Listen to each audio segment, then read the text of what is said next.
using it seamlessly without knowing where your servers or where your data exists. And also you have mobile apps which are trying to access cloud.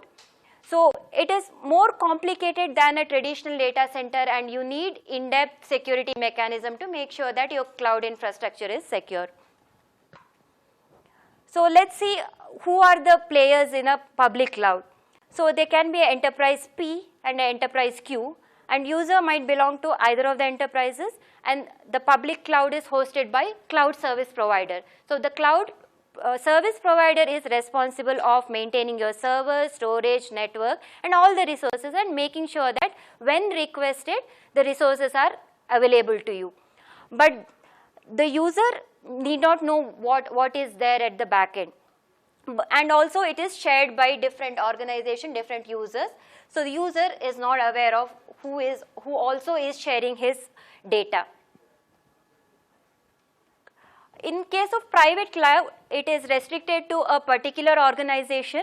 It might be on-premise, which is in the enterprise, or it can be hosted by a cloud service provider, but the entire infrastructure is restricted to one enterprise. There aren't multiple enterprises using the same infrastructure.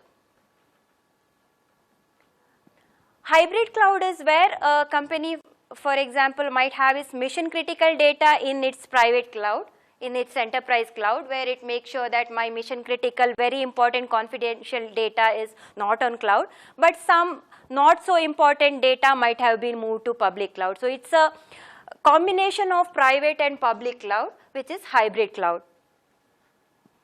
So with the use of with the introduction of multiple users and multiple enterprises and a heterogeneous hardware infrastructure, new security concerns arise. So multi-tenancy is one of them, velocity of attack, information assurance, and data privacy and ownership. Let's see each one of it in next slides. Multi-tenancy is the concept where multiple virtual machines are located in a single infrastructure. A single server or a single server hosts multiple virtual machines, and each virtual machines are co-located in the same server.